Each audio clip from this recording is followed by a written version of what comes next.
You're listening to the British Baseball Podcast.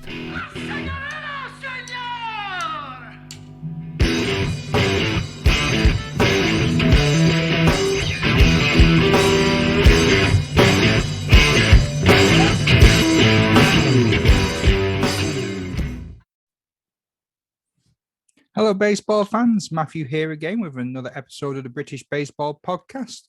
And this week we're looking at March's month in British baseball history. But before I get into this week's show, I'd like to invite each and every one of you to subscribe where you can and review it if possible. It only takes a couple of minutes. In fact, you could be doing it right now as you listen to this in your ears.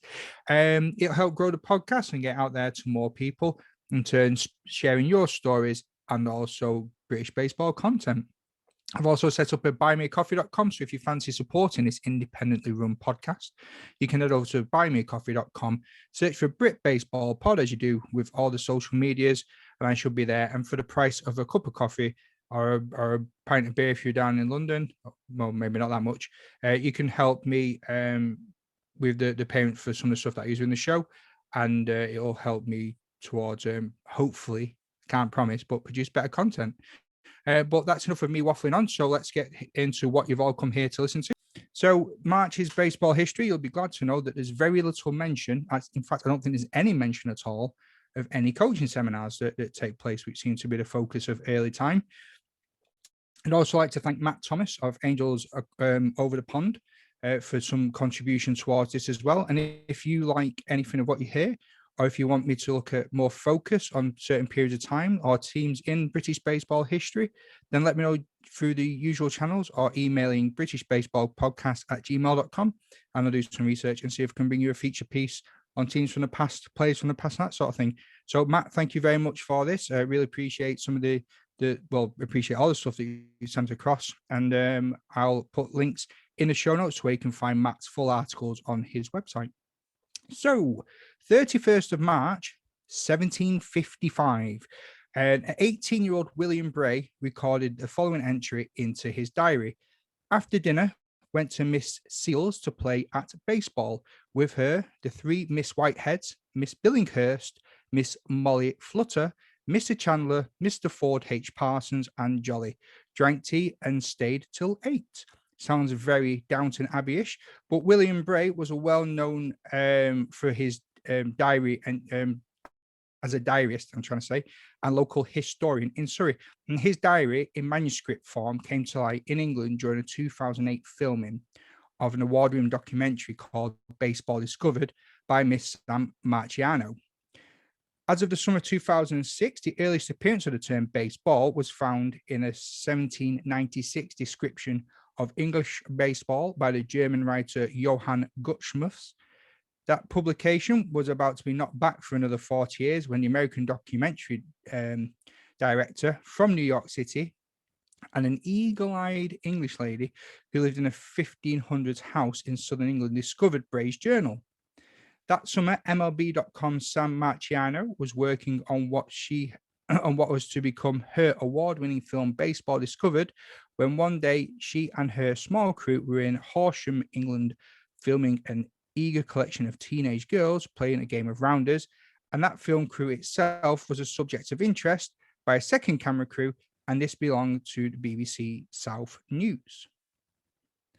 Late that afternoon, Tricia St. John Barry happened to glance up at the BBC News covering the Rounders game, and she understood the BBC reporter claimed that the term baseball was known back in 1790s, but Tricia knew better than that. So she called the BBC South, and then BBC South called Sam. So about 20 years earlier, Tricia St. John Barry had heard from a friend who was clearing out a shed by discarding some recently ancient piles of paper. And with the helpful aid of a bonfire, she was going to burn these documents.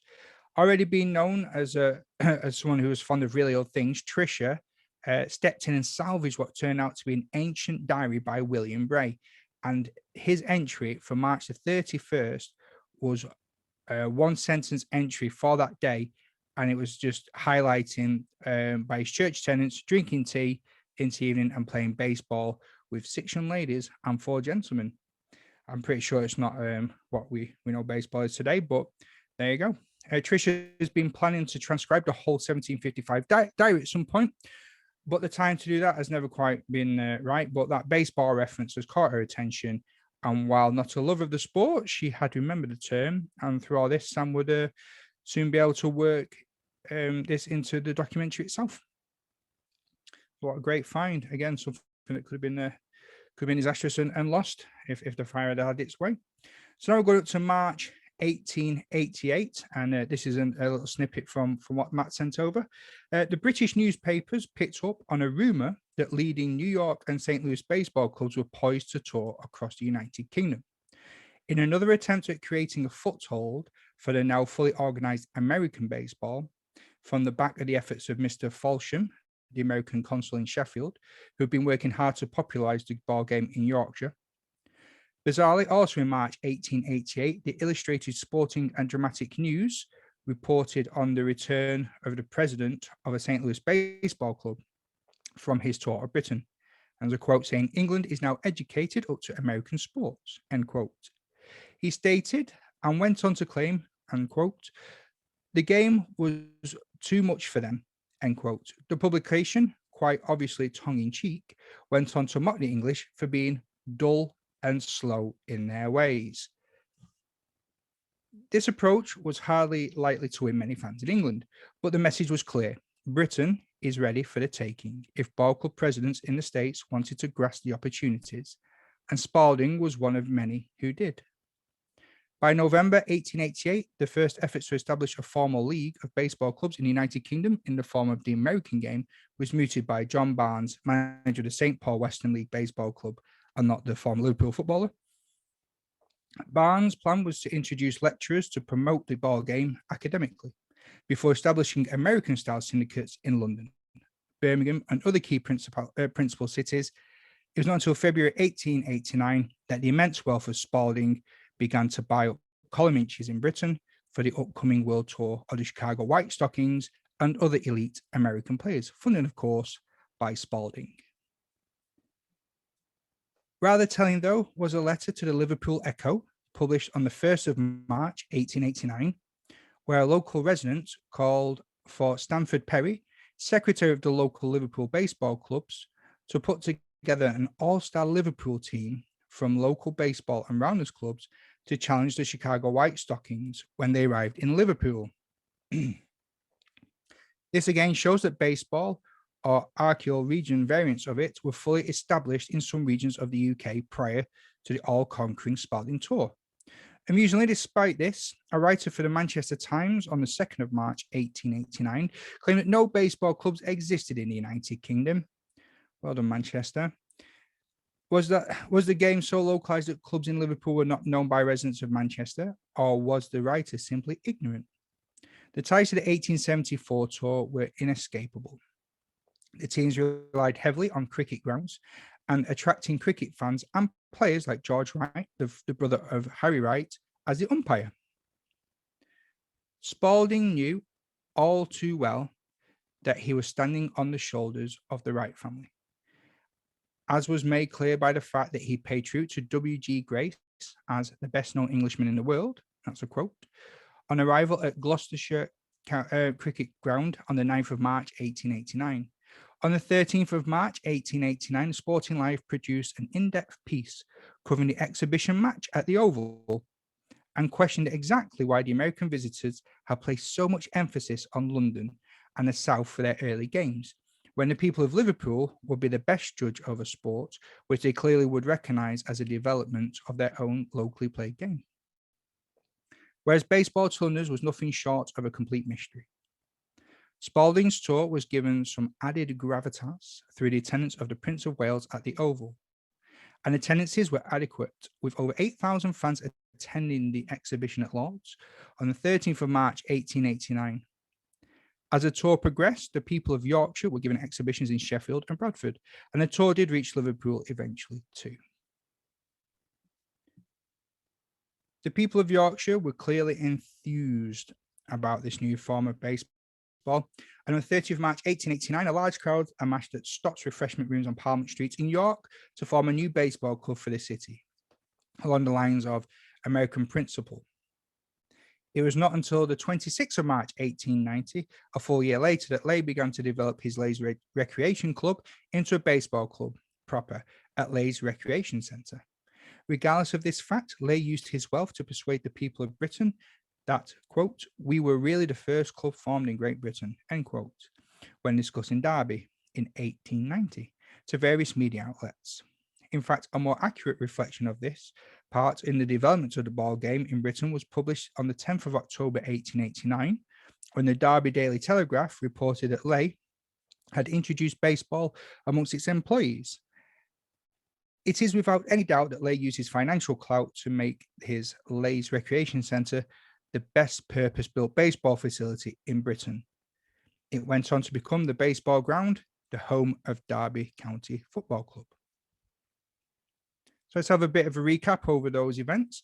So 1889, the 12th of March, the Chicago White Stockings faced the All-Americans at the Kennington Oval, and Chicago won that 7-4 in front of the Prince of Wales in very British conditions of rain and mud.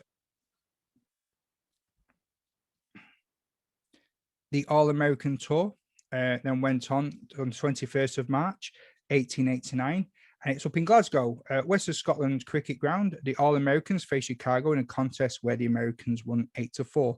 And off the back of the 1889 tour of Britain, as I said before, the York Baseball Club was created, which Matt has then argued that it's possibly the first baseball club in Britain versus Derby's claims. So let's have a look at some more of these scores. The Kennington Oval in the south of London on the 12th of March 1889, which said there was 7-4 in front of 8,000 people. The tour then went to Lord's Cricket Ground on the 13th, where the Americans beat the White Stockings in front of 7,000 people, 7-6. Crystal Palace would host the next game on the 14th of March, with Chicago beating the Americans 9-5 in front of 6,000 people. I don't think these are on the nose figures, but it's rounded up. Bristol then took the games on the 15th of March, with Chicago winning 10-3, and then up to Leighton on the 16th of March, where the games ended in a 10 innings 4-all in front of 3,000 people. Baseball then went up to Glasgow on the 21st of March, with the All-Americans winning 8-4 in 7 innings, and then it came down to Manchester on the 22nd of March, where it was a close game with the All-Americans winning 7-6 in front of 3,588. Maybe it was rounded up, and that was just more accurate. Liverpool then got its baseball turn on the 23rd of March, with the game only being played for 5 innings, and that was 2 apiece. 6,500 people were there for that one, before they went over to Ireland and Belfast and Dublin. So Belfast on the 24th of March and Dublin on the 27th, with Belfast being treated, not tweeted, I don't think Twitter was around in the 1889s. The All-American team winning 9-8, and then Dublin saw a 4-3 victory to the All-Americans. Got some more of Matt's article if I could read that for you as well. It's a thing of wonderment then that by the time the first fully professional National League of Baseball Great Britain got underway, that only 4 clubs were permitted to compete for the championship, none of them in Yorkshire, Liverpool or London. On the 5th of March 1890, the Sporting Life reported that the new association had appealed to Spalding to seed the new clubs with American professionals. And on the 6th of March 1890, the Leicester Daily Post reported that 12 clubs that a 12-club National League would be formed, with teams to be based at Wolverhampton, Liverpool, Accrington, Manchester, Bolton, Stoke, Birmingham, and that Leigh would convert his existing Rays Recreation Club to become Derby Baseball Club. On the 6th of June 1890, the first annual meeting of the National League of Baseball Great Britain was held at Queen's Hotel, Birmingham, and the Constitution being drawn up and agreed upon. Now, the Constitution broadly formed the rules and regulations of the American leagues, and Thomas Slaney, there was the president, and Harry Lockett, who's the administrator of the Stoke Baseball Club, with Francis Lady, president of Derby, Willie McGregor, president of Aston Villa Baseball Club, and James Allard, on behalf of the absent William Suddle, would be the president of the Preston North End Baseball Club. They were all in attendance. Morton Betts was in chair, A National League schedule was confirmed for the 4 clubs, with Aston Villa hosting Stoke on the 21st of June, on the opening day of the 42-game season, which was agreed upon. And it's clear in retrospect that for whatever reason, the initial plan for a full National League had been sidetracked by mainly Midlands-based core of teams, with Leigh supplying the pennants and the badges to the winning club and his self-publicity as the man who brought baseball to Britain. It's not hard to see where his influences have come from. So it's important to point out, this is another snippet of Matt's article, that to make clear, Leigh's Derby Baseball Club were not Derby County Baseball Club, as is commonly believed. They were nothing more than Leigh's own works team, as it's clearly documented.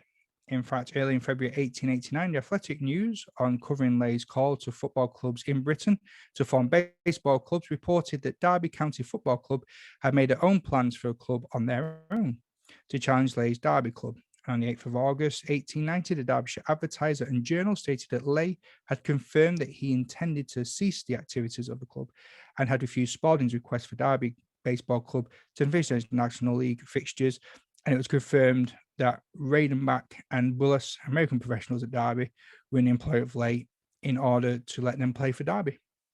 This was important, as a fallout between the clubs centred around the use of fully professional players at Derby, and with other clubs claiming it was an unfair advantage. And thanks to Matt for providing this great little snippet. And again, the links are in the show notes if you want to read some more. So 1890, we're going back up to Scotland. Edinburgh North Baseball Club began to meet for their practice, and Spalding's influence was obvious when the Spalding Baseball Club of Aberdeen sprung to life in July of 1890, their headquarters being at 59 Princess Street. And by August 1890, the financial backing of Spalding resulted in 2 local rivals emerging in Aberdeen, the Spalding Baseball Club and Aberdeen Baseball Club, who played at the Links. The 2 competed for the Spalding 50 Guinea Challenge Cup and the right to take on the University Baseball Club of Edinburgh. Evidence of Spalding's desire to establish collegiate baseball in the United Kingdom, Wales, possibly due to the continued popularity of British or Welsh baseball, was slow to adopt the American game. So coming out of the 1800s, we're going into more recent times. And in March, top GB pitcher Gavin Marshall, who was currently playing for San Joaquin Delta College in California, he made his head coach, Pat Doyle, a very happy man by recording Pat's 500th career win with an 18-3 victory, and he pitched 6 innings and striking out 9. 2014, Farnham Park is announced as the new home of GB baseball, seeing that team move from Milton Keynes to its new home. 2017, Ted Gerard Thiesing, a massive presence in British baseball for more than 30 years, sadly passed away peacefully at Worcestershire Royal Hospital on the 18th of March, aged 78, surrounded by his family after a brave battle against a long illness. Ted was Great Britain's top baseball umpire for more than 2 decades, working at 13 national championships and more than 100 international matches. Beyond his role on the field, Ted also trained countless other umpires and was a dedicated administrative official at various levels of British baseball. And that's it. That's March's baseball history wrapped up there for you. Like I said at the beginning of the show, if you want to come on and discuss any bits of British baseball history, or you've got a period of time that you want to be looked at in more detail, then let us know and let us know what you think. All feedback's welcome. I had some great feedback from Ian, which we're looking into to try and help make this show better. This is your show, so if there's something that you like or you don't like, please be kind with your constructive feedback and let me know what you think. But until next time, that's me. See you soon. Take care. Ta-ra.